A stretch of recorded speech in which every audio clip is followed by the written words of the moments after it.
What's going on? What's going on? It's your boy Storyteller Jet with another episode of the That's So Fire Talk Show. Let's go, baby. This is going to be an amazing one because my guest today has an amazing story coming from the US from a boat now to running a multi-million-dollar business.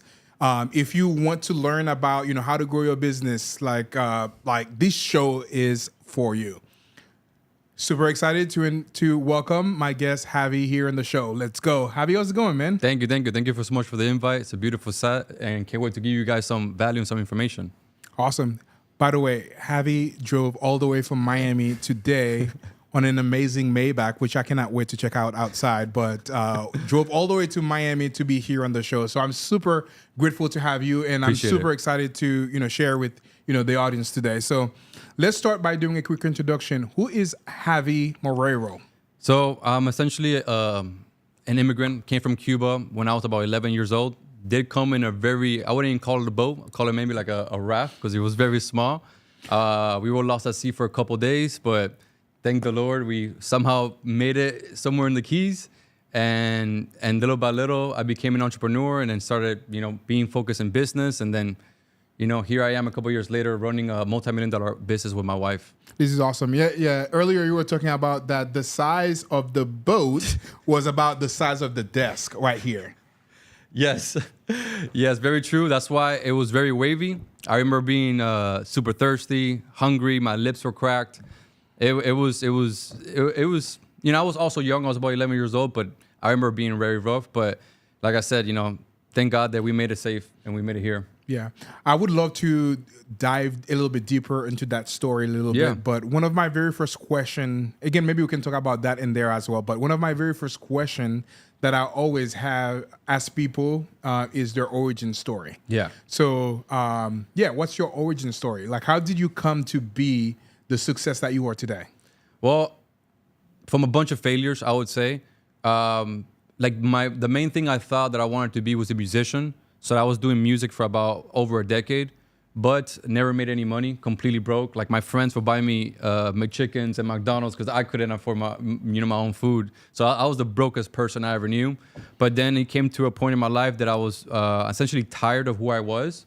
And I remember, it was my wife remember this, my 25th birthday. That birthday for me, I did nothing the whole day. I was actually very depressed to myself, and I kept telling myself, man, you're a failure. You're not helping anybody yet. Your family is still fighting over money and paying the bills, and you're not helping out.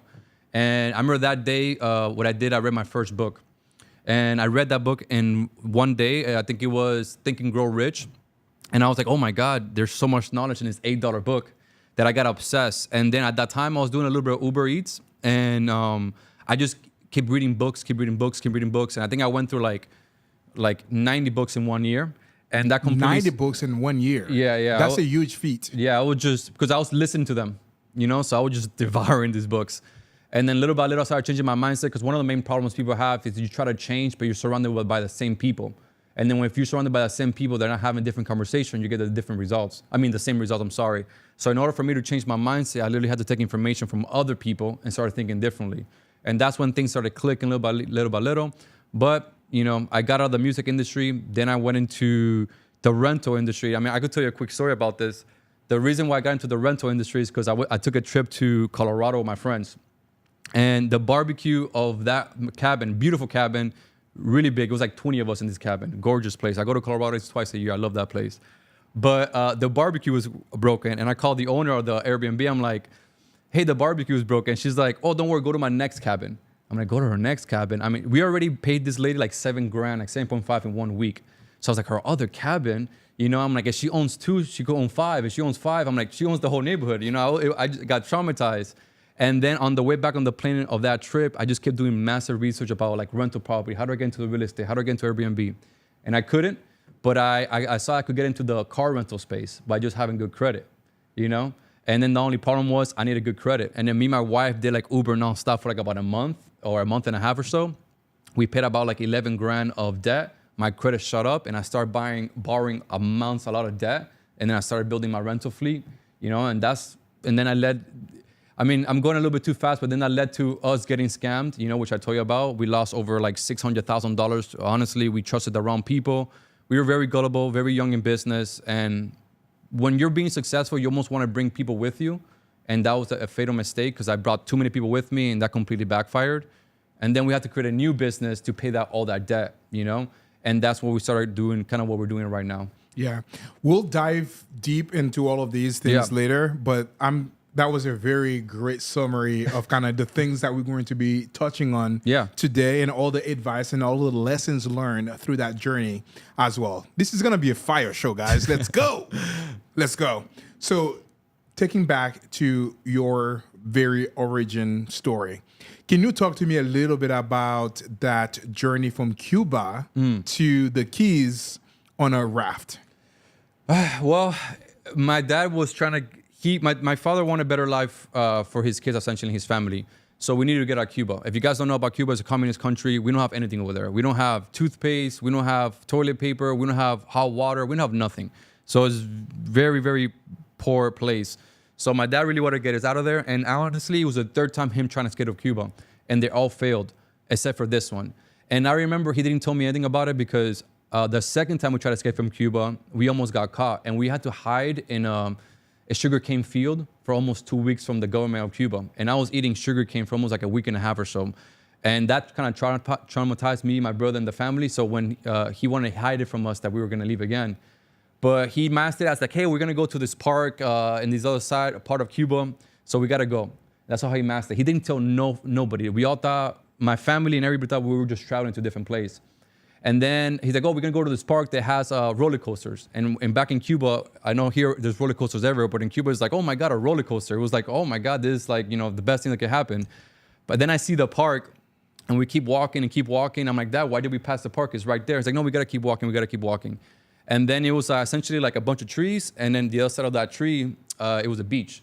And we're walking. It was like late at night. And I hear a whistle. And then my dad stops. Like, hold up, I gotta go take a leak, go take a piss. Then he kind of walks into the forest and he whistles back. And then we hear another whistle. And I was like 11 or 10. So I'm like, what the hell is going on here? So then he's like, yo, come to us. And then we walk kind of a few feet into the trees, come out of the other side. There's a beach and there's a boat. When I see that boat, I start crying immediately. I'm like, oh, I know what's happening. Yeah. And my dad, I remember he kind of like just hits my head. He's like, you're a man from now on. He's like, oh, I'm like, but what about the sharks, Dad? He's like, there's no sharks in the ocean. He's like, man the hell up. I need you to get the bags and throw it into the boat. And I'm there like, you know, like crying, kind of getting my stuff together. And he's like, we're going forward. But yeah, we got in the boat. The whole plan of that trip was somebody was supposed to pick us up like 1/3 of the way, but they never showed up. Which that's a whole other story, like we could get into what happened with that guy. But essentially, 1/3 of the way, my dad and the people, there was another family there, very small family. They were saying that we're not going to make it, that we can't go to all the way to the States. And my dad is like, I remember saying pa'lante, which means forward. I'm not going back. And he was arguing with these people back and forth, like, I am not going back to Cuba. It's either we die in the ocean or we're not going to go back home. And some people actually end up jumping off the boat and end up swimming back, which I don't know what happened to them. You know, hopefully they got back safe, God knows. But yeah, my dad was just like forward. And then we end up getting here after like 4.5 days later. Wow, that is just crazy. It was. You know, obviously Haiti, I'm from Haiti, super sexy accent, I know, but yeah. I know like a lot of people did similar things in, you know, traveling from Haiti to come to the States to look for a better life. And that is a gruesome journey. Obviously, I've never been to it, and I've never met anybody that kind of went through that journey. Yeah. But that's an incredible story, man. And we also, to mention, we were lucky enough that back then there was a law called wet fee or dry fee, wet fee, something like that. I forgot the exact name. They allow only Cuban immigrants that if you touch land, you get to stay. It was like a law. Interesting. Just specific for Cubans because how bad we had over there. And I didn't know how to swim at the time. But as soon as we saw America, my dad grabs me and my brother and kind of like throws us in the water. And I remember I was like dog swimming towards the shore because I didn't know how to swim. I remember going under the water and going up, and it was nighttime, so I couldn't see anything. Wow. And he's like, if you guys don't touch land, you're going to get sent back. You know? And then we also got lucky there that nobody saw the beach that we came in because it's always heavily guarded. And we got very lucky that we were able to enter, throw the boat about 30 feet from the beach, kind of like doggy swim onto the shore. And then since the law was in place, which they removed a long time ago, we were able to stay here. That's awesome. Yeah. So when you touched the land, obviously you had to go through the immigration process Yes. and doing all of the other stuff and getting all paperwork kind of like in line for that. Yeah, yeah. It was kind of scary because the first thing they put us is in a jail cell, you know, and I'm there like a little kid in a jail, you know, like in a, you know, I was like, what the hell's going on? They didn't want to give us water, you know. I didn't even want to use the bathroom because the toilet was like in front of everybody. You get me? It's like imagine a corner of a room, and in the corner of the room is the toilet. You get me? So if I had to do number one, number two, I was a little boy. I was so embarrassed. So I was holding everything in. But yeah, thank God everything worked out. Yeah. So what was the number one thing that you saw when you touched land that has impacted your success today? So the first thing that happened is, okay, we touched land. I'm like all wet and I'm walking towards the shore and I start seeing yachts, like really, really big boats. And then I start seeing Rolls Royces, Mercedes, Ferraris, Lamborghinis, mansions. I'm like, oh my God, God bless America. I became a patriot right away. You know, I was like, this is the best country in the world. And I kind of almost traumatized me to be like, I got to get these things in life essentially. But yeah, the first thing I saw, because we landed in a very private island in the Keys, like heavily gated. Like I tried going back to visit that place and I can't. You got to go through 2 gates in order to enter. So Wow. it's super private. Actually, what happened too is a guy that lived in that neighborhood, he was coming home and he owned a restaurant in that island. And he was also Cuban. So he sees us like looking, you know, like how we look crazy. He's like, you guys just got here and you guys are Cuban? He's like, oh my God, let me come back. I'll be right back. He brings like 2 garbage bags, full of food. You know, and he's like, here. It was awesome. Wow, You know? that is incredible. Like, Yeah. it's funny that the first person that you've met here was Cuban. He was. as well, and also was also very kind to kind of really, help you guys back. You know, He providing came in a food. Mercedes too. That's why I love Mercedes. He came in a black Mercedes. I think it was beautiful. And he's like, you guys are hungry? I'm like, yeah, we haven't eaten in a couple of days. And he just brought so much food and it was awesome, you know? Yeah, and can you tell me about the experience of eating your first Lay's? Yeah, so I just grabbed something inside that black bag and I see a potato chips Lay's, the yellow bags. I've never eaten Lay's in my life because Cuba doesn't have that stuff. And I remember opening the bag, eating my first chip, and I remember kind of like group is right here, and I'm kind of moving away from the group and just going like this, just like eating popcorn in a way. And just like, I'm like, this is mine. Like, don't take this away from me. You get me? Like, I remember that very vividly. I just kind of hid from the group. I'm like, don't take this away from me. I'm super hungry. Yeah. But yeah, Yeah. the first thing I ate here, Lay's. Yeah. So from seeing your first like Mercedes Yeah. and from coming from the raft to seeing your first Mercedes, all those really, really nice cars, those yachts and all of this stuff. Yeah. How did that inspire you to grow your business and also like to grow your business to earn the right to buy things like this? Well, I mean, I think we all like nice things, but it was just the fact that people had this stuff kind of shocked me because I saw it in movies in Cuba, but I didn't know it was like real. So for me, it was like, wow, people actually own these things. You know, when that guy told me, oh no, that's this guy's yacht, that's this guy's car, because the security guard was kind of telling us where we were. And I'm like, that's somebody's house. And I remember looking at this mansion, it was just like, God, man, it was like 15x of my house back in Cuba. So I'm like, what is going on? This looks like a building. You get me? So that kind of like shocked me. But I didn't know it at the time, but that was one of the things that I was like, I want these things. I just didn't know it. You know, I was too little. But it was in me that like, one, my father brought me to this country, so I better do something with it. And 2, it was like, wow, I could have nice things. That in Cuba, my feet was always black because I ran with no shoes. So like I come from somebody like, look, my mom in Cuba for school lunch, she'll cut hot dog slices, put like a little bit of sauce in it, and she put it inside a pill bottle, like a pill bottle, and that's where I eat my lunch. You get me? With a plastic spoon, eating off a pill bottle. So like that's where I come from. You get me? So when I see somebody driving a nice car and all this, I'm just like, what world am I in? It was just a total different world, and it made me want it. I'm like, I don't want to go back to that. I don't want to go back to not having shoes. I don't want to go back to taking cold showers and being hungry and eating like very, very small. It just, it really inspired me to become great and make sure that my family And when I have my own kids with my wife, they don't go through that same experience. Absolutely. You know? Yeah, that's incredible, man. Such an incredible story. Now that you came here in America and, started doing all of that, did you end up going to high school, college, and all this fun stuff? No, so I was not a good kid growing up in middle school and high school. I had too much energy. One thing too, my dad was not really too around too. Like my mom and my dad came here, but then they divorced like very soon after we come here. So he kind of like disappeared for a little bit. So I was very rebellious. Like my mom could not control me. I was a wild boy, and I got kicked out of school the 9th grade.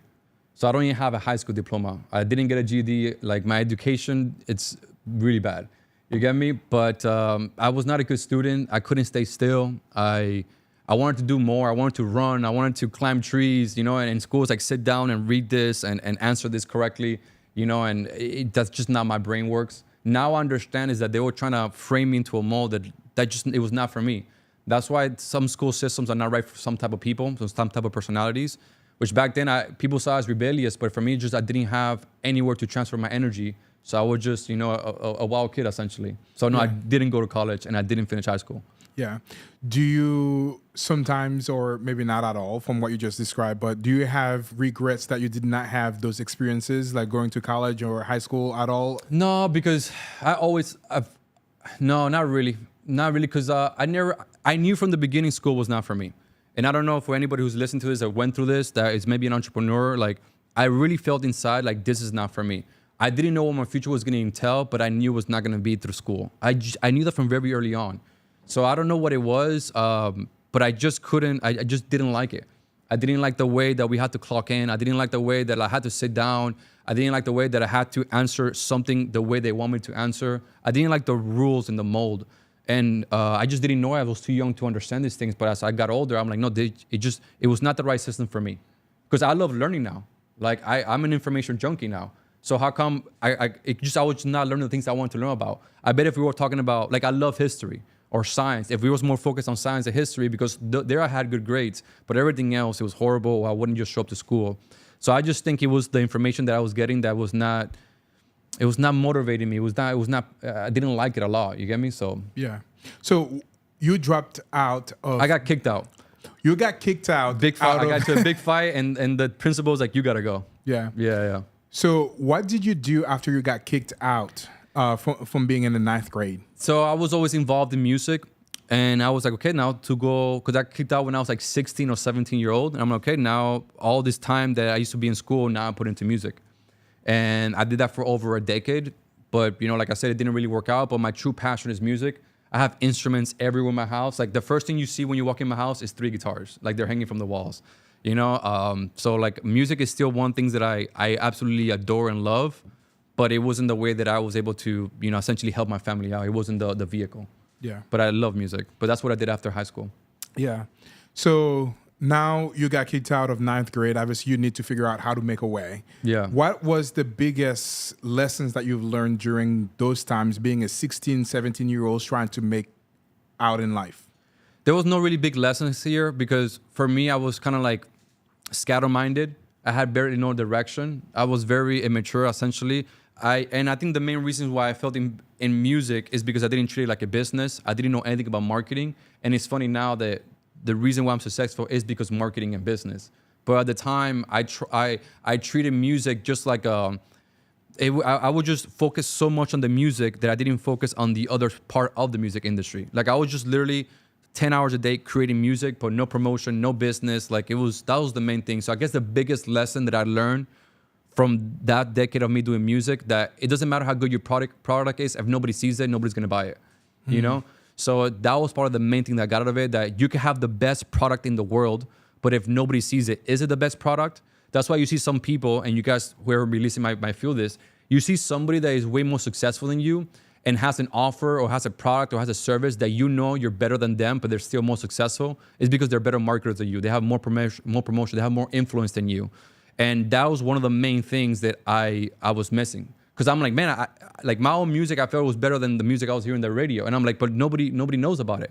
You get me? So, having eyes on the product that you have sometimes could be even more important than the product itself. Yeah, absolutely. Yeah, we'll dive in a little bit about your music career in just a little bit. But going back to migrating from Cuba to the U.S. I know some people might not understand in the climate that we're in, might not understand this kind of stuff right now. Can you talk a little bit about the sacrifice that obviously your parents had to make, and why did they have to make that sacrifice from leaving Cuba to coming to the U.S. and search for a better life?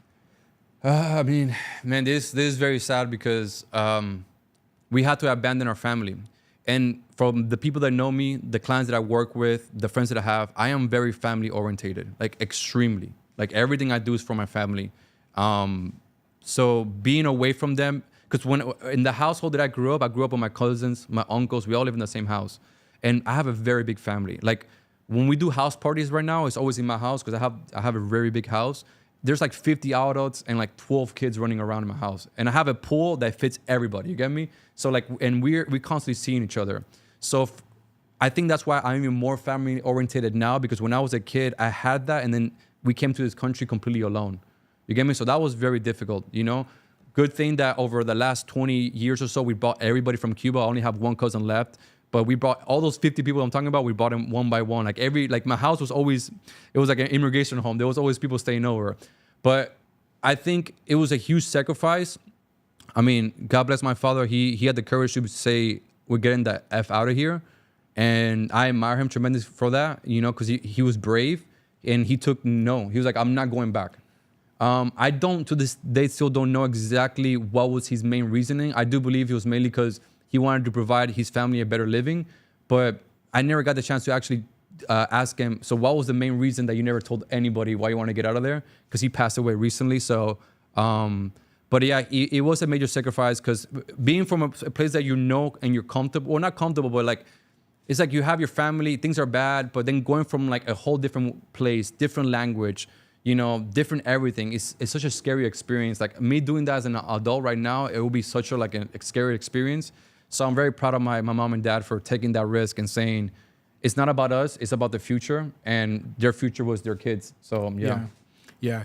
On the flip side, let's talk about the amazing opportunity that we are afforded to by kind of coming to this beautiful country Love it. of America. Yeah.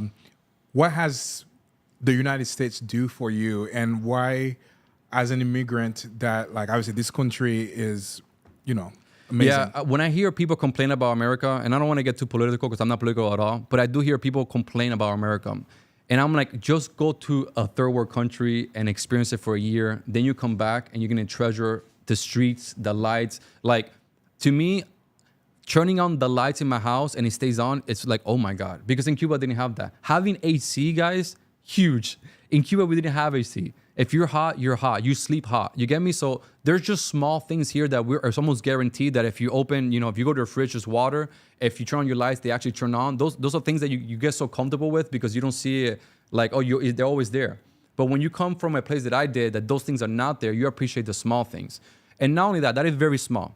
But the fact that I'm able to build a business and give back to my family, put them in a better position. Like my grandma, one day she comes to my house and her car breaks down on the light, right? And she's older, so she starts crying. People are honking at her. She gets very nervous. She's like, oh my God, you know, whatever. So she comes to my house and she's still like, oh, people are honking me. They're so mean. They're like, oh, you know, whatever. And you know what I did the next day? I went and bought her a car. Wow. A brand new Volkswagen, you know? So like the fact that I was able to do that for my grandma because this country allowed it, it's like, how can I talk bad about this country? You know, it's like, it's not in me. It's giving me so much life. Me and my wife travel the world pretty much. I take my family wherever I go. We eat the best food, you know, money could offer. It's very difficult for me to say anything bad about America. You get me? Yeah, absolutely. I'm super grateful for the opportunity that we've been afforded by, you know, having this amazing country. You know, because where we come from, you know. Yeah. I love Haiti, you know, my family, everything like that. But rich culture. The culture, like, but it was one of the best days of my life when I went to that location and get my American citizenship. That was like, That was incredible. And Yeah. a friend of mine, American friend, to celebrate, bought me the spiciest margarita ever, saying "Welcome to America." Welcome to America. with the spiciest margarita, Margarita. which was incredible. Something I think you and Clarissa talks about a lot is like, when you come from nothing, you learn how to build, how to build everything. Can you expand on that a little bit? When you come from nothing, you learn how to build everything. Can you expand on that a little bit? Well, the thing is just like the point that I was making earlier, like when you really have nothing and then you come to America and you start to build things, it's just like where we come from is very hard to build something. Very difficult. Like I think it's almost impossible, So like when you come here and you can see like, wow, it's besides the hard work, but it's like, it's the possibilities. That's what it makes it great. That's like, I could literally build something from nothing.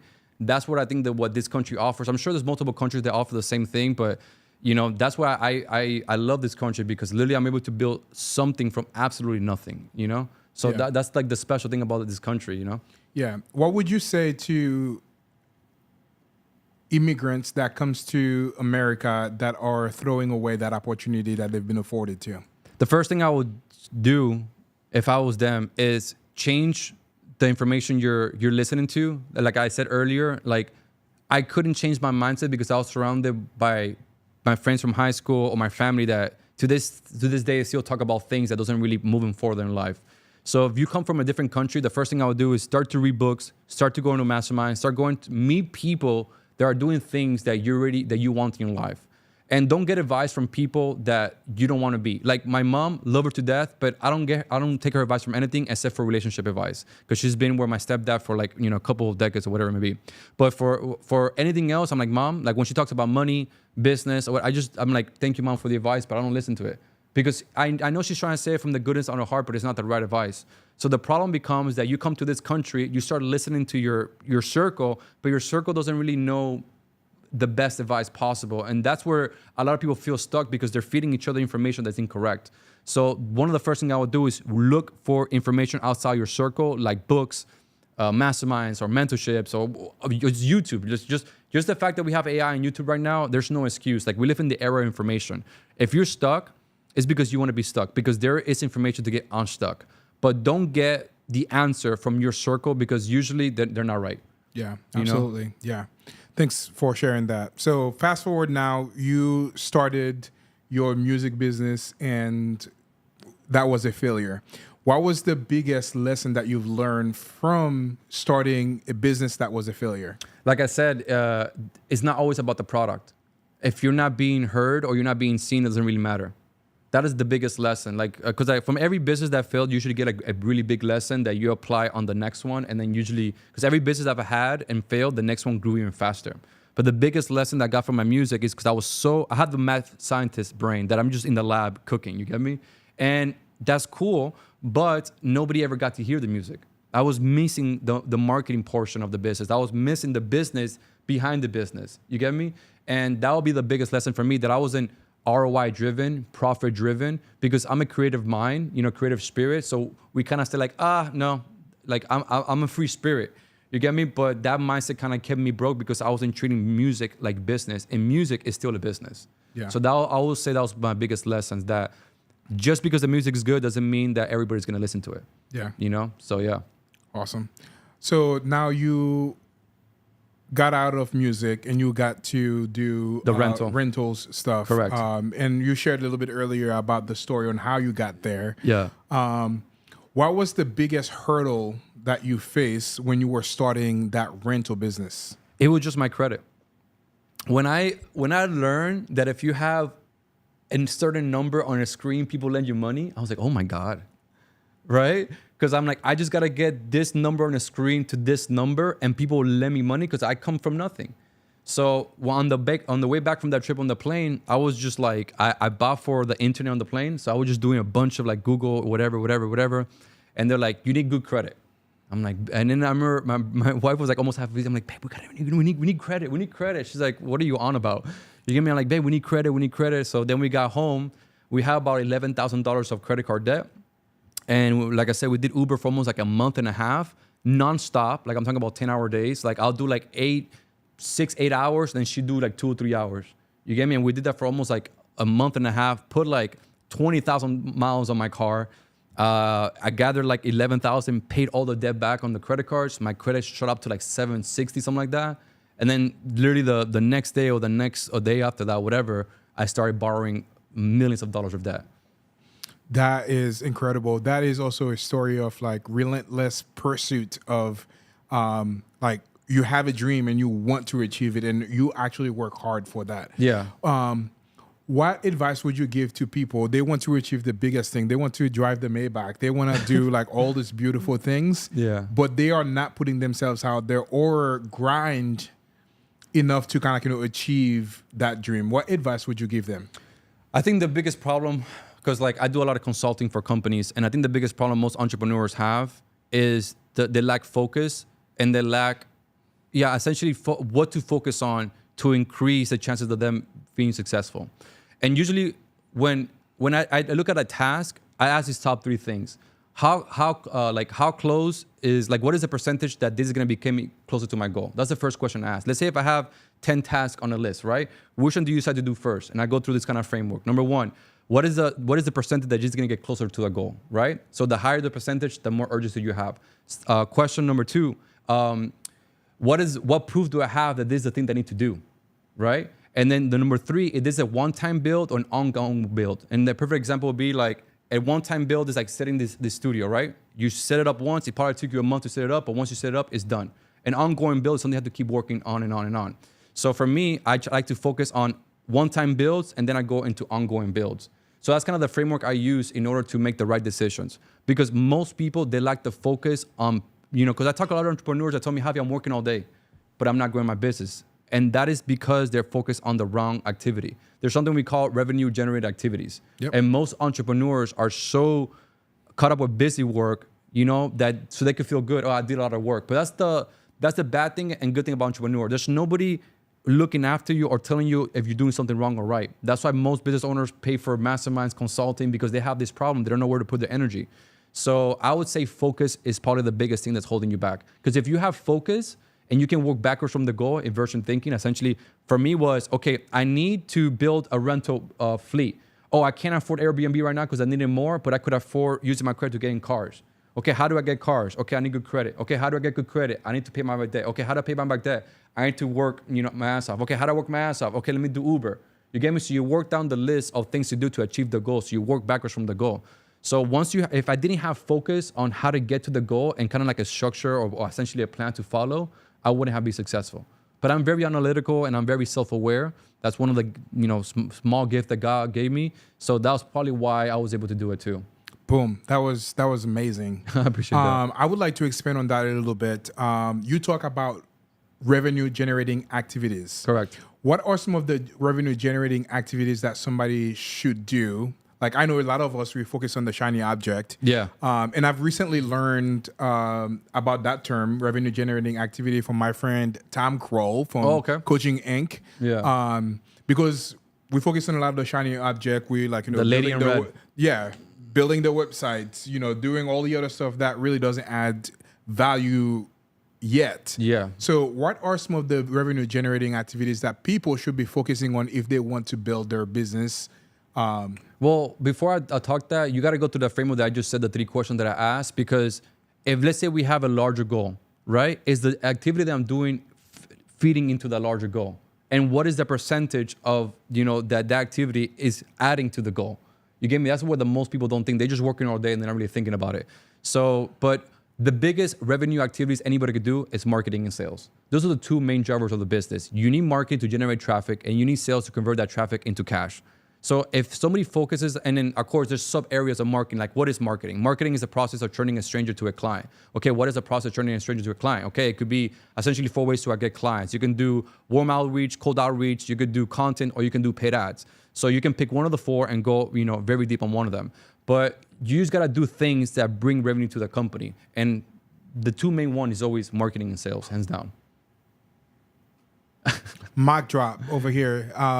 That was the clearest way that I've seen people share that. So thank you for sharing that. I appreciate it, bro. Yeah, a lot of people really, when they're starting the business, they're focusing on, okay, I need to go get X, Y, and Z, doing all the different things that feels like, you busy work. Yeah. but really not really moving the needle. And revenue is the most important thing that any business needs. Of course. If you don't have cash, if you don't have revenue, your business is not going to survive. So if you're not focusing on those things that brings revenue, you might not see tomorrow. So that's why it's so important and so crucial to focus on the revenue generating activities first. Correct. And when you get to a point or level where you can invest more on the other stuff, then you can do that. I wouldn't even do that. I will hire and delegate the other task. And the founder, the CEO, your job is to bring revenue to the company. You get me? And I look at marketing as the heartbeat of the business. Without marketing, there's no life, there's no blood into the business. What pumps life into the business? So if you're a founder, your main thing should be marketing, or find somebody that can market for you. But I don't even think you should focus on those small tasks. I think those tasks should be delegated. And your job as the founder and the CEO should be bringing business into the business. Yeah. We are going to talk a little bit more about marketing and sales in just a minute. But before we jump into that, would like to talk about how you were able to, you lost a lot of money on that business and how you were able to get back to that. So can you share a little bit about like, how did you end up losing $600,000 in that business that you launched, in the rental business that you had? So we were, the business was very good, and we were like almost 8 months in, and we were bringing, one of the main reasons why I was able to grow the business so fast, yes, I got my credit score to a level, and I was able to borrow millions of dollars of debt. But then I started doing it with my brother. I started doing it with my stepdad. I started doing it with my stepsister. I started doing it with my friends. I'm like, yo, you have good credit? Let's, give me 2 or 3 cars, or let's get into an Airbnb, okay? But then I started doing it outside my circle, and that's when the trouble came in. Essentially, this group of people, it was 6 of them. They came into my life. They're like, yeah, we're gonna invest. We're gonna build together X, Y, and Z, and we trusted them, And one day I wake up and there's a bunch of stolen cars, stolen stuff, and essentially these people were with fake identities. You get me? And then the problem is when I went to go make claim to my insurance, or their insurance essentially, and be like, hey, these cars were stolen and X, Y, and Z. They're like, these people don't exist, so we can't cover you. And in 1 week, I lost over it was $580,000 of vehicles and assets that they were just gone. You get me? I woke up one day, it was like 250. Woke up the next day, it was like 400 or something. Done. And me and my wife, it was honestly one of the most stressful times in my life. Like my hair was literally turning gray. Like you can see gray in my hair. My wife's hair was falling off. There was a time that me and her were holding our hands in the bed crying like babies. Like, oh, why would they do this to us? We've been helping, it was very emotional times, but that was what happened. We honestly trusted, like we wanted to grow fast, and we were letting partners to come in and investors, but then we started doing outside the circle, outside our friends and family. And then these people just came out of nowhere and then just pulled the rug under us. And we didn't notice. We were inviting these people to our home, cooking in dinner, whatever. They were like, oh, these are our friends now. You get me? Because I'm very gullible too. Like I'm very friendly. Like somebody comes to me, I give them everything I could offer because that's just who I am. But that business, I learned that you got to be very careful with everybody because not everybody has the best intent. You get me? And that's pretty much how we lost all that money. Wow. Yeah, they stole like G-Wagons, Corvettes, Mercedes, BMWs, and these cars are worth, a lot of money. So that's where all the money went away. Wow, that's crazy, man. That's crazy. Yeah. What would you say is the biggest lesson that you've learned from losing $600,000 with all the cars, like the BMW, the G-Wagons and all of that? So yeah, one was, just because somebody seems friendly doesn't mean they have the best intent. But I would say the biggest thing I got from that business is be more profit driven or more profit minded, because that business was generating like 60, 70K per month, but we were only keeping like 10,000, 11,000 per month. You get me? Because it's very low margins, because we had a lot of employees. It's a high operational business. So the main thing I got from that business was be careful who you trust and be very profit minded. So the next business I built, it had like a 70% profit margin. You get me? So because I went with a business with the intent, like we need to build something that has a lot of profit because I want to keep majority of it. So that'll probably be the biggest lesson I got from that rental company. Yeah, that's great. One thing I would add, how powerful credit is. So if somebody has no money, fix your credit. Because if you can fix your credit, you can do a lot of really cool things. So credit is extremely important. Be careful who you trust and be more profit driven. Yeah. Yeah, for sure. So a lot of people, when they kind of face such a huge hurdle, they probably would just like, crawl and then give up on life. Yeah. We did crawl. Yeah, I know you did. You just mentioned you were holding like. Yeah, we were like, oh man. Yeah. You know? So when you face such big hurdle in your business, when you're losing $600,000, that is a crippling problem. Yeah. How do you get out of that? What advice would you give to anybody that might be facing a similar situation? How did you get out of that? Your reason to fail needs to be strong enough for you to get up. And every time I will think that I let my family down, or the people or my friends that actually believe in me to make those things happen, oh man, I to this day I'll get emotional thinking about it. I just didn't want to let those people down. Like I didn't want to let my mom down, my stepsister, my brother, my stepfather, my cousins, my friends. Because now all the weight is on me. All this debt is off. Like I'm about to literally file for bankruptcy. I'm like a month away from filing for bankruptcy because I had to pay like almost 40 grand in a month in bills, but I didn't have the assets anymore. You get me? So like I had to like put that money up, and the bank account was going down, and I remember just thinking like I cannot let my family down. They believe in me, and you just need a stronger why. Like your why needs to be so strong that it overpowers the negatives. And I was like, I am not gonna let them down. I'm not gonna let them down. I'm not gonna let them down. And I told my wife, I was like, babe, we gotta start a new business. We gotta start doing something now, or we're effed. Like if we don't start a new business right now, like we're filing for bankruptcy in literally like in the next 6-7 weeks. You know, and then if I would have filed for bankruptcy, it also would affect the people that helped me get there because they were also involved in the business. So I was just like, I'm not gonna let these people down. Yeah, You that know? was actually my next question for you, because I think that's one thing that you said that was extremely powerful when we had that call. Why did you decide not to file bankruptcy when everybody around you were telling you that's what you needed to do? I just, like I said, I didn't want to affect the people who helped me there. Like it would have affected my stepdad a lot. It would have affected, my brother for the next 7 years. His credit would be screwed. So if he wants to like rent or buy or buy a house or buy a car, they would have been impacted. And I was like, man, I remember I would sit down and lay down in the bed. I'm like, these people believed me, and I just didn't want to let them down, like, and if I would have filed for bankruptcy, essentially it would have been the easy way out. You get me? Because I could, bankruptcy button, start over, But if it was just me and my wife, maybe that could have been the thing, But since we had so many friends and family involved, I was like, I am not going to let them down. Yeah. So it's like, that was the main driving, like, I am not going to let them down. And there was a period of time that me and my wife were making no money because we were paying back everything for them. You get me? We went for almost like 4 or 6 months that we were making no money, but just to essentially pay back all the debt and making sure that they were safe before we even took any money. Yeah. Yeah. Awesome. So now we talked about the journey with that car rental business, and the struggles that you've had through that. What was next for you? You talked to your wife and she says, we got to start a new business. What was that business, and how is that going so far? I mean, I sat down and I'm like, okay, what can I do? And I was like, I need to solve a big problem so I can make a lot of money. Because most of my expenses that month was very high. It was like $37,000, $38,000 per month. So I needed something that I make a lot of money right now, or I'm screwed. So I was like, okay, what are the 2 skills I have? Well, I know how to generate traffic and I know how to acquire capital, right? So I was like, let me just build 2 businesses around these 2 skills that I have. So I started an agency, and then I started a funding company, right? And then the funding company took off. Like in 4 months, we got it to like 100-ish K per month. And essentially what that is helping entrepreneurs get their credit in position, optimize it, structure the LLC correctly, and then borrow large amounts of debt. Because we did it ourselves for the rental company, right? I'm like, if I could do this, I could maybe sell these services. And I've seen people in the online space kind of do a similar thing. So I essentially copied somebody else. I was like, if you could do it, I could do it. And I already had the skills. I had the skill of marketing. I had the skill of, running a business. So that's what I did. I just started an agency to help business owners acquire leads, and then help entrepreneurs access capital to start or scale the business. And those were the 2 businesses that kind of paid off my debt.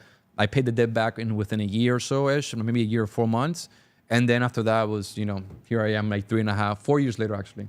Yeah, that's awesome. Yeah. You talked about skills just a minute ago. Yeah. What is the most underrated skills that could help somebody really grow and be successful in life? Underrated. I mean, that's difficult. I mean, they're just. I would say the best skill to have is marketing. Like, I wouldn't even say it's underrated. I would say like it's if you have the skill of marketing and you're an entrepreneur, you'll never be broke again. Because marketing also overpowers sales, because sales is bad marketing. What I mean by that, if you have to constantly sell your offer and have a billion objections and do a bunch of psychological things to get somebody to buy your product, that means that the marketing is incorrect. But if your marketing is really true to its core and is really good, people want to do business with you just because who you are, not even the service you provide or anything like that. So I think marketing trumps every other skill.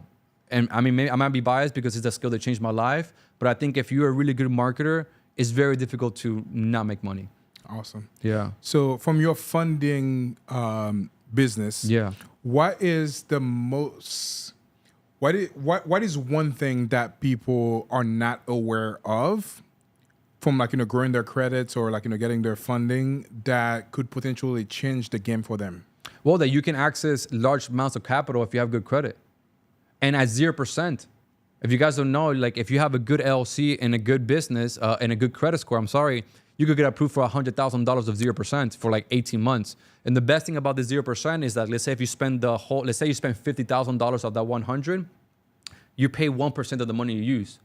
So let's say you spend $50,000, you're paying $500 a month for that 18-month period, which there's no cheaper debt in the market. Yeah. Right. So most people don't know this stuff. Actually, half of the clients that we work with don't know about 0%. So if you have good credit and you have and you're a business owner and maybe you've been in business for like a year or 6 months, whatever the time it may be, and you need capital to scale, go get 50 grand or 100 grand or 200 grand of 0%. And if you don't know how to, there's so many different companies doing that nowadays. It's like that's what we do now. The main thing that we do now is we help funding companies scale by implementing the same strategies that allowed us to scale our company. You get me? So that's like the main thing that I do now because I'm very passionate about it, helping other people scale their businesses. But a lot of entrepreneurs are talked to are still not aware that having good credit is a game changer for your business, because unless you come from a wealthy family and you have all access to capital, but if you're not and you come like for me and you from nothing, credit, it's amazing. It literally changed my life, Yeah. If somebody wanted to improve their credit score, what are some 0 to 1 advice that you would give them for them to achieve that? I mean, this could be a very long conversation and very technical, but essentially pay your bills. Pay your bills, be on time. Don't borrow debt if you can't afford it. It's things that we already know. But most people look at that number on a screen and kind of dismiss it, but they don't know how important that number on the screen is. Because like I said, what if I told you you could get approved for $200,000 right now if you had a good credit score? Then you would treat that credit score like gold, right? So if somebody has bad credit, then I know credit repairs, it's a lot of people don't even want to get into it, but just make sure that your credit score is optimal and protect that credit score, because that could be the reason why you're successful or not.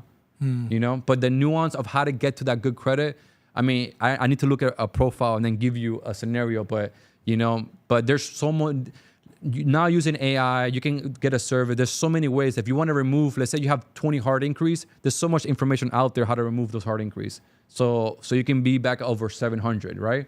So, I mean, just either find somebody who do it for you or just do it yourself. I have a lot of people that literally learned the credit game themselves, got themselves to where they want to be, and then apply for the funds. That's happened multiple times. Yeah. So the information is out there. You just got to be willing to look for it. Like I said earlier, we're in the era of information. If you're feeling stuck right now, it's because you're not doing enough to find the information you need to get to the next position. Yeah. Guaranteed. Yeah. What is the sweet spot for a credit score? Anything above 720. Like 720, 750, you're golden. Yeah. You don't really need like an 850. If you have an 850, congratulations, you're an animal, but you can still borrow debt at a very cheap rate or 0% with a 720-ish, 730-ish. Yeah. For the people that have over 800, what do you think about that? I feel like those are the people that maybe don't take enough risk or anything like that. Or it could just be they have a very long history. Yeah. Okay. Yeah. If you had a good credit score for over 20 years, you have a mortgage almost paid off, you paid off multiple cars already, multiple loans. That's when you get to the 800s. You get me? So it's not necessarily about the risk. It's just how long you have that good credit score. pays a good portion because credit history is huge. Let me give you an example. I could be in a 680, you could be 750. But if I have paid multiple loans, multiple houses, multiple investments or vehicles, the bank will keep lending me money just because of the history I have. But now you have a 750, no history, brand new credit score, like a year old, they'll still not give you large amounts. Yeah, for sure. So the history is mainly the main thing that, gives you access to more. Yeah. Earlier you mentioned that marketing has completely changed your life. Yeah. How so? Well, it's this number one skill that allowed me to make millions.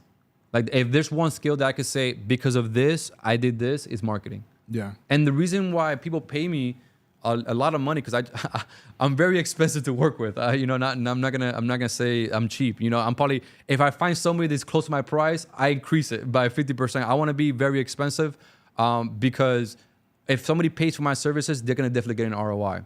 But the reason why I think marketing is so great is because once you have control of traffic, like I said earlier, it's very difficult not to make money. Yeah. So if you control traffic, you can essentially, if you can influence and control traffic, I mean, you can do a beautiful thing. That's why famous people and celebrities, they make so much money because they have so much influence. Yeah. So yeah. So if somebody wanted to invest in marketing, what is the first thing that they should set up, or what is the first thing that they should do to ensure that they grow their marketing? So first, we got to find a client acquisition system. That will be the first thing I'll say. So how are you currently acquiring clients? If they don't have a way to acquire clients, and that's the reason why they're stuck. So first, you need a client acquisition that is consistent and predictable. Once you have that, it's very easy to scale. For me, it's paid ads. Like I spend almost like 2K a day on ads. And the reason why I'm confident spending 60, 70 grand a month on ads is because I know my cost to acquire, which we call our CAC. I know my show up rate. I know my closing rate. I know my cost per book call, right? I know my ROAS, my return on an investment when it comes to ads. So if I put $1 in, I know exactly how much I'm getting back, right? So for example, my cost to acquire for a client to pay me, let's say 20 grand, is around 3 grand. So every time my ads spend $3,000, somebody pays me 20, right? So it's like, it's predictable. So that will be the first thing. If you want to get into marketing, one of the main thing is find your client acquisition system. You got to fix that. If the reason why most companies work with us is because they're stuck at 10, 20K per month and they haven't fixed this part. Because if they fix the client acquisition problem, they would be already at 50, 100K per month, whatever the number is, right? So they have a major acquisition problem. So that'll be the first step. Fix the client acquisition. And like I said, you can pick one of the four: warm outreach, cold outreach, content, or paid ads. For me, my favorite one is paid ads because it's the most predictable. Content could take a while to build. You got to build trust. You got to do it for a long time. Cold outreach is brutal. Cold calling, emailing, cold door knocking, essentially. And warm outreach would be reaching out to your current audience. So those are the main four to acquire clients. But for me, the most predictable is always going to be paid ads because it's literally KPIs. I talk about KPIs with all my clients, but you can track, you can measure, you can control. And if you want to be in control of your business, you got to know your percentages, because the language of businesses is numbers and percentages. Because the business can directly talk to you. It can say, hey, Jet, I need you to do this, right? So it doesn't communicate with us, but how our business communicate with us is through numbers and percentages. Mm-hmm. But most companies that I work with, not only have they not fixed their client acquisition problem, they're also not tracking their data. So they have no direction where to go. And like I said earlier, if you don't have a goal, it's very difficult to work backwards from it. And then once you have your KPI, let's say somebody wants to hit, Javi, how I make $1 million or let's say 100K per month, right? Okay, well, this is how much we got to spend. This is how much book call you got to have. This is how many people have to show up on the calls. This is how many calls you got to book a week. This should be your closing rate. This should be your show up rate. This should be your average cash on hand. And all these metrics makes the business predictable, right? So that's one of the main things that most people are feeling stuck is because they don't have those. Yeah. What would you say to somebody who's scared of investing in paid ads? They don't have their KPIs. And I get asked this often too, like, Javi, how are you able to stomach to spend money on ads? I'm like, because I see it. Like, I see that I'm putting this much and I'm getting this much return. Like, there's something that we have that's called like a master tracker, essentially like a spreadsheet that just gives you a bunch of like a dashboard and bunch of data. And I could see it. I could see it clearly. Like I can see when I spend this, I get X return. So like, I just keep cranking. Of course, I didn't start at like 50, 80K per month in ad spend. I started at $2,000 a month in ad spend. And I gradually started working my way up, because the whole goal when it comes to paid ads, especially in the coaching and information world, is to find your cost to acquire, right? For me, it's let's say like $3,000, and then scale your ad spend to that daily spend so you can start acquiring a client daily, You get what I'm trying to say? Yeah. So you do the same thing with book calls. Let's say if my average book call is like $300, okay, and you start spending $100 a day and you're not getting book calls in 2 or 3 days, well, that's because you're not spending enough to get a book call daily. But let's say if I start spending $900 a day, now I'm getting 3 calls a day. You get me? So, but you got to know your KPIs because then none of this works. You're almost trying to hit a target in the dark. Yeah. You get me? Sure. So that's why metrics are very important in business. Yeah.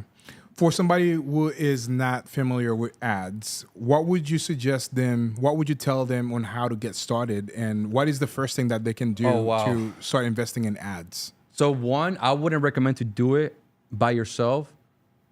Do a tremendous amount of research because I think about Meta or Google or whatever ad platform, they don't tell you, hey, Jed, this is not working. Turn this off. I'm taking all your money. You know, they're going to let you keep spending.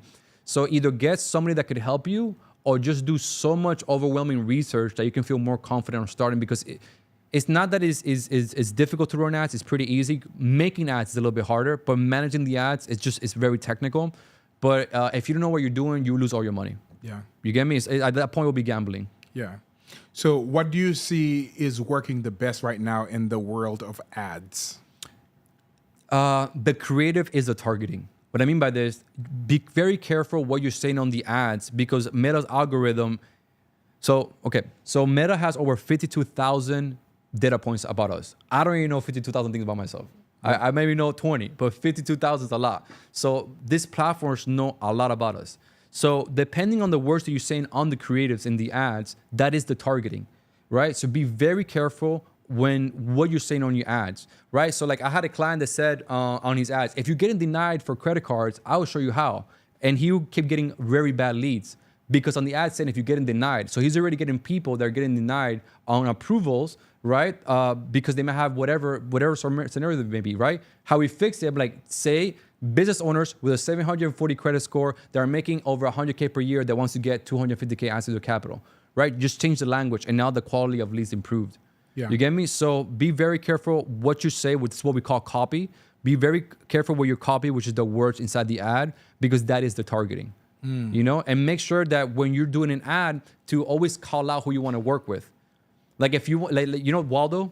Yeah, right? Where's Waldo? Like imagine there's a crowd of like 1,000 people. If you want to call out, or if I want to call you out, I'll be like, hey, Jay, guy with the red glasses, red shirt, red watch, turn around. That's called call outs. And those are 3 levels of call out. Like it's a red glasses, red shirt, red watch, right? 4th, red iPhone case. So if I'm in a sea of, let's say 1,000 people, you will be the only one to turn around, right? So that's calling out my specific customer avatar, the kind that I want to work with, right? So a lot of people start ads just with some random, first 10 or 20 seconds, but you got to start the ad with the person you want to work with. So that way the person listening, like, oh, wait, he's talking to me. And then they stay tuned in. Yeah. Get me? Yeah. What would you say is the perfect formula for a successful ad? Well, now it's getting honestly easier and easier. Before, it needed to be extremely, like how we are on this set right now, it needed to be extremely high produced. It needs to be extremely, very edited. But now, brother, I'm making ads that are just selfie style and they're crushing for me. Like I just put on my phone because it just feels natural. It doesn't feel like an ad, right? So like ads that don't look like ads are performing very well for us. You get me? It just looks like you're having a conversation. Like for you, instead of you doing the ad with this background, I would just walk around the office. Like, hey guys, so I'm hosting this, whatever. Because if you just sit here and just kind of pitch your pitch, we've seen performance fall off a little bit. But if you can just pull out your phone and walk around the set, that won't perform. So what I'm saying is more natural, more organic content is performing a lot more than highly produced. 2-ish years ago, if it wasn't highly produced, highly edited, or very high quality, it wouldn't perform. It had to be that. But the pendulum swung to the other side, and I feel like now people want something more natural, more organic, and that's what's been working very well for us. Yeah, awesome. So I know you talked about that a lot too, but how do you turn attention into revenue? So you need sales mechanisms. So that could be through landing pages, funnels. You just need a sales mechanism. First, you need to find out how to control traffic and then how to send that traffic into a source where you could generate revenue. So that's why I said the most 2 important skills is the skill of marketing and the skill of sales. So controlling traffic and then sending that traffic to create revenue. So you just need a mechanism or an offer that is good enough that people could land in your landing page, land in your offer, and they just convert by themselves, or they talk to a closer or a salesperson. Yeah. So you just need a mechanism to essentially send that traffic to. Yeah. How do you ensure that you have an offer that is amazing? You got to solve a problem that people trying to solve. The bigger the problem you're trying to solve, the bigger.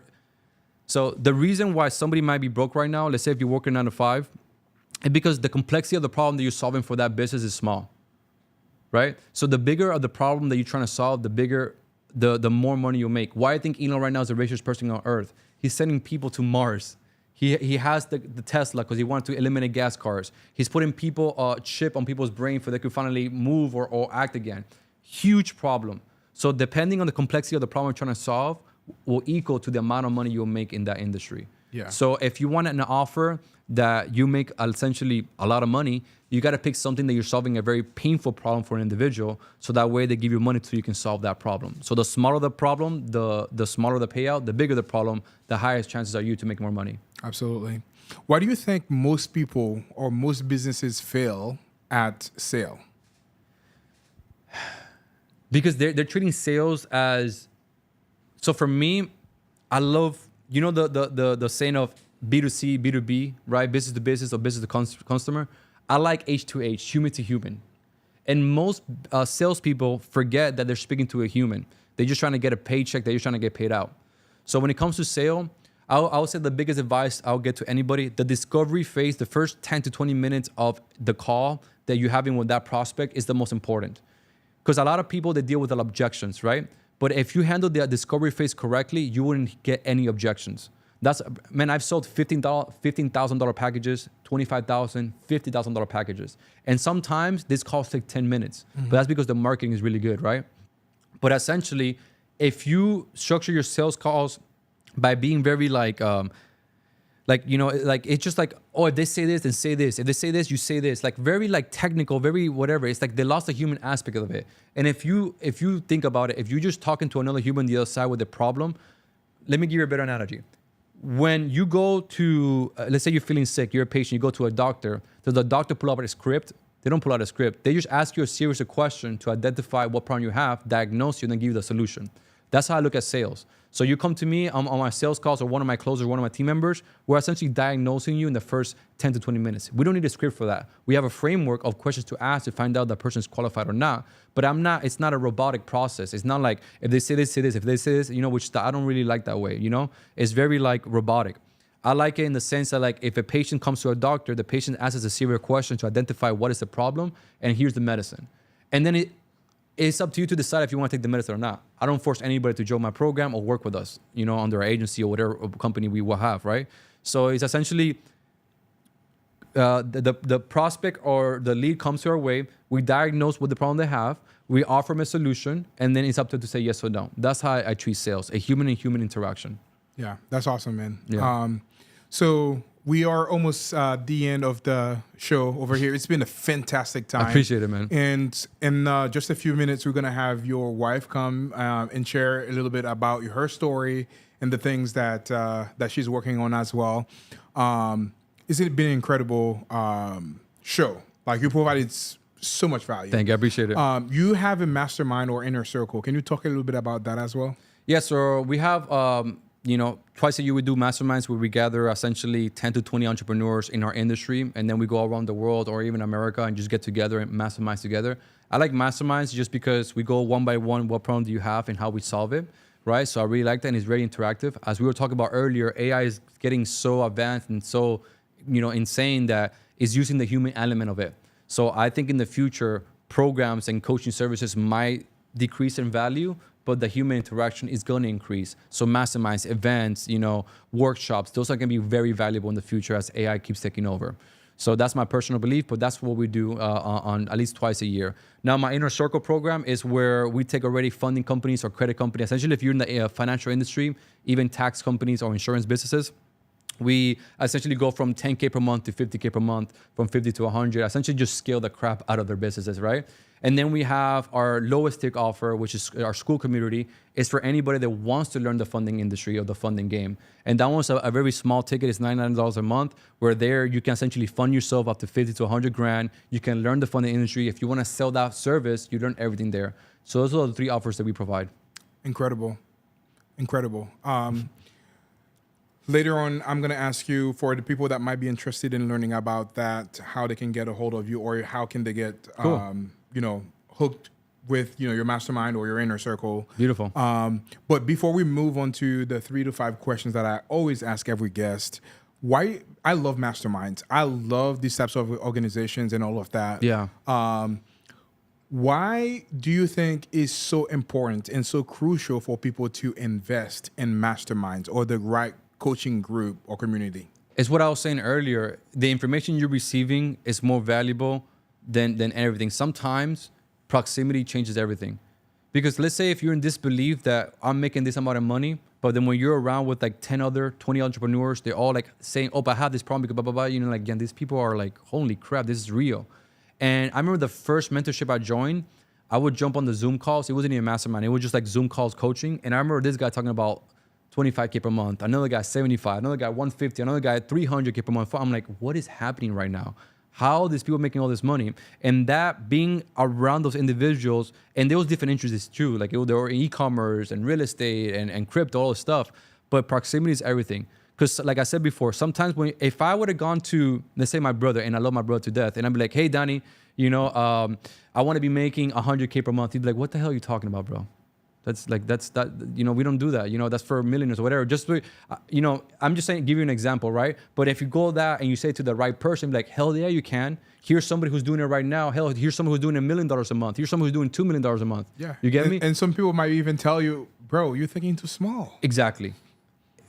Thank you. Exactly. So proximity is power. Oh my God. Because like I said, like sometimes we're surrounded with our friends from high school, our family, and it's not that they want bad for like, it's not that they know it's like they're not giving you bad advice. They think they're giving you the best advice that they can, but they just don't have the bandwidth to say that's possible or that's not impossible. Because for them, it's just so weird. Like most of my family still works a 9 to 5. I have family members working McDonald's. And when they see me with having 5 cars, like a $250,000 car, they're like, what is happening right now? And they're still almost in disbelief. I remember the first time I started making money, my friend's like, are you doing something illegal? I'm like, no. It's definitely legal, but it just because it just almost shocked. They're used to making $2,000 a month. So you say that now I'm making like 200, 300. They're like, what is going on? Like, you get me? So be careful who you say your goals to, because they could undermine it or they could amplify it. And that's exactly what you said. If you go in the right circles, in the right groups, your goals might be small to them. And like, yo, you got to step it up. $1 million a year ain't nothing, So yeah, proximity is awesome. everything. Yeah, for sure. So 3 to 5 final questions I always ask. Let's do it. The first one is, if you had to go back to your younger self, when you first started your business, or like wherever you want to pick from your journey, whether it's like, from coming from Cuba on the boat to the US, what advice would you have given to your younger self? Start reading earlier. I kind of woke up when I was like 25. I said that like I was very sad that year or that day. I was like, well, why am I such a loser? Why am I not providing for my family? Because now I provide a lot of, my brother lives with me. I pay for my grandma's housing and car. I help my mom out too. I give her like $100,000 car. You get me? So I'm helping a lot of people. Before my father passed away, I was paying for his living expenses as well. So like I'm taking care of a lot of people. So, but the first step to that was picking up my first book. And that's why in my office, I have a huge library. I have a library in my house, in my mom's house. I have books everywhere. Yep. Actually, right now, there's like 3 books delivered to my house. There's constantly books, Amazon packages in my house. So my advice would be earlier, start reading as soon as possible. Yeah. Because I was getting information from people that don't know what they were talking about, and that I was just spinning wheels, you get me? But as soon as I started learning from like even just books and masterminds and coaches, that's when my life truly started changing, because I'm getting advice from people who are where I wanted to be. Yeah, that's awesome. And actually that leads me to the second question that I always ask. What is one book or one person, since you talk about books and you've invested a lot on that, what is one book that has made the biggest impact in your success? It's not one. Because one, there's not one book that's gonna help you. It was a combination, because at this point I read thousands of books. It was a combination of all that knowledge. But I would say, it's hard for me to recommend the book, because first I got to find what problem we're trying to solve, and then I recommend the book. You get me? But I do not say, oh, the reason why I'm successful because it's one book. I just say it's because the consumption of knowledge is because I'm successful. So it was definitely not one book, but I would say the one was started was Think and Grow Rich. That was the first book I read. Then I read Rich Dad Poor Dad, and then Atomic Habits. Atomic Habits is great. Like if anybody who's never read a book, read that book first because it's the easiest book to read, and it teaches you how the subconscious is feeding the conscious, and sometimes you're doing things that you're not even aware of. So read Atomic Habit, read Rich Dad Poor Dad, which talks about how to actually learn about money, how to use money. But yeah, I can't say that one book. It was the consumption of all of them that got me where I am today. Yeah, that was stellar advice. And somebody else came on that show and shared something very similar.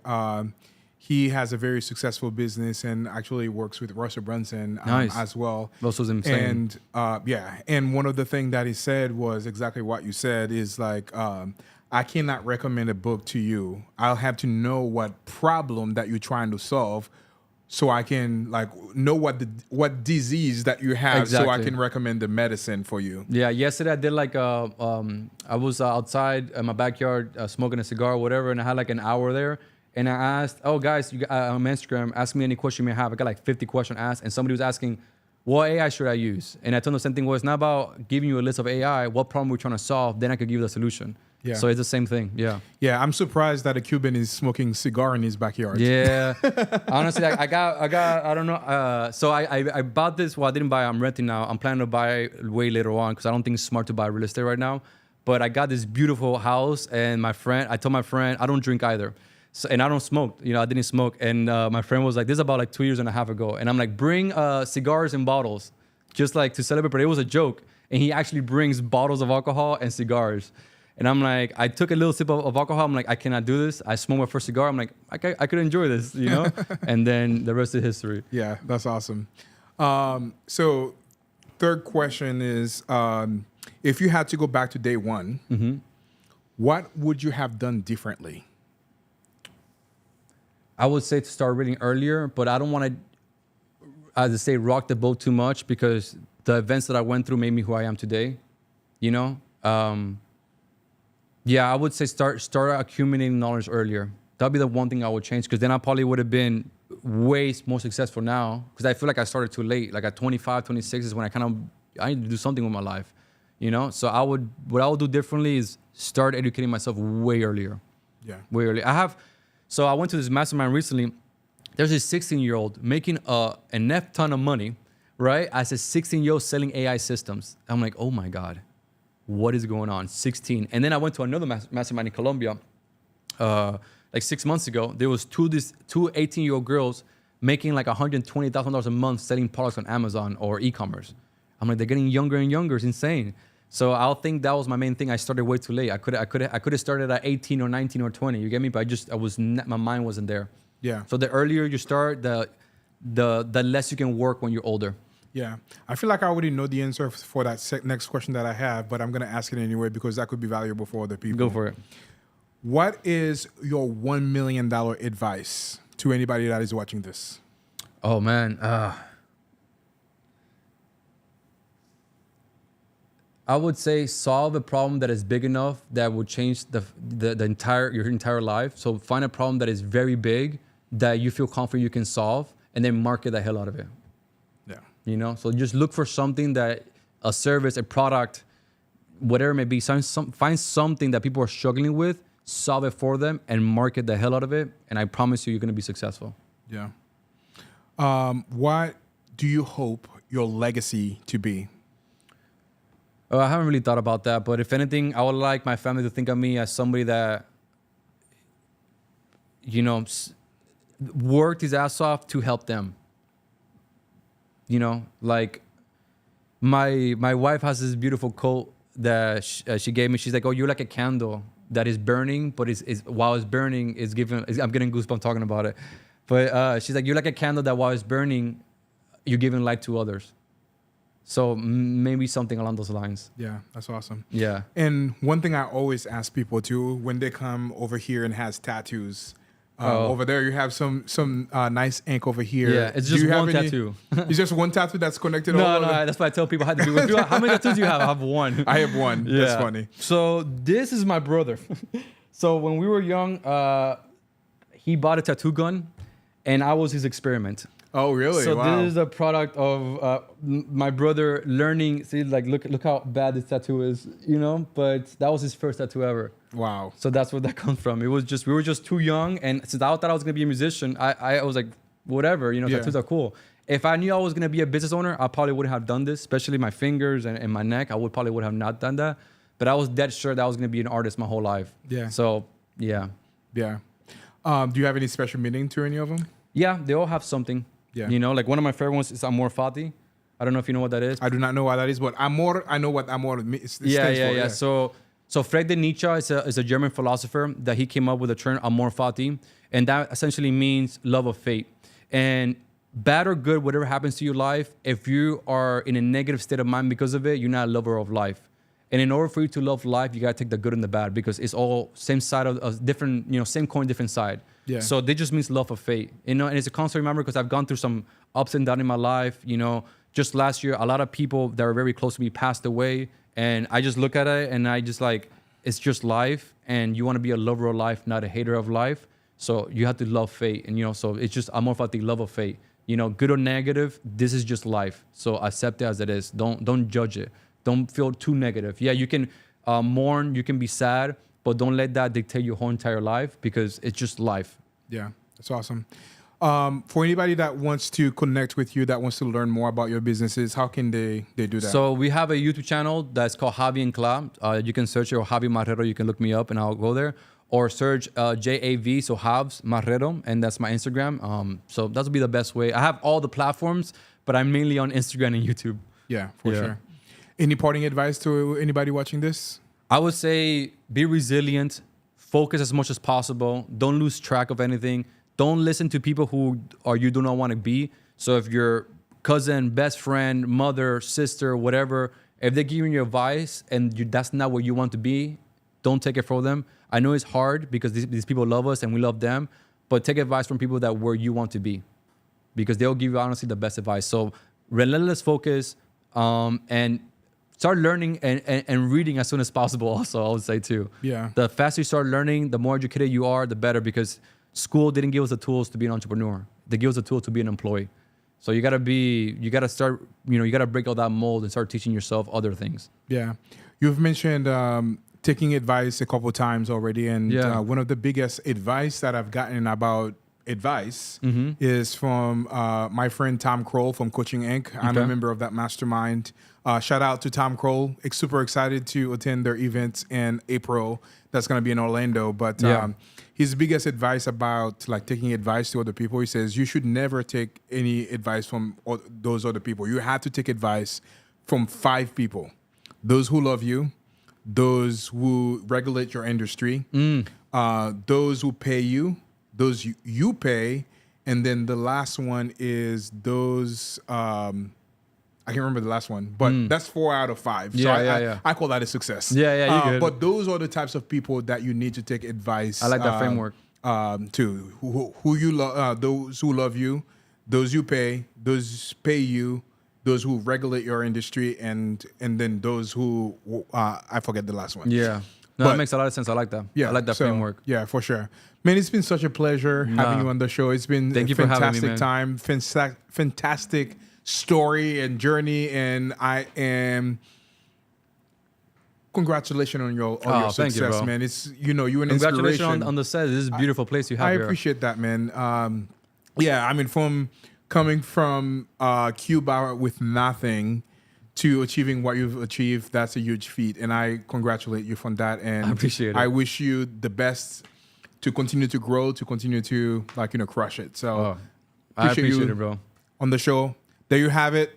Make sure you go to Instagram and YouTube if you want to connect with Javi here. And obviously, he's a wealth of knowledge in marketing and also has like a credit business as well. So if you are interested in learning about all of that and obviously about mindset too, if you're interested about learning about any of that, I would highly encourage you to reach out to Javi. Let's go, baby. One thing I recently ask and tell people too, do you have any special gift or anything like that you can offer anybody from that show as well? Whether it's like a PDF or like a landing page where they can go and get something for free or anything like that? That's my YouTube channel. I in my YouTube channel, I give you guys a lot of information and it's totally for free. All right. So like if you guys are really curious about my industry or marketing strategies, sales systems, whatever, just visit my YouTube because I have probably over 100 videos and I'm not giving you fluff. Like I'm giving you stuff that I'm currently using, things that is working for my clients. So that'll probably be the best free gift I could offer. Boom. There you have it. There you have it, guys. It was an amazing show, and I hope you guys take a thing or two from today's show. Let's go, baby. That's so fire.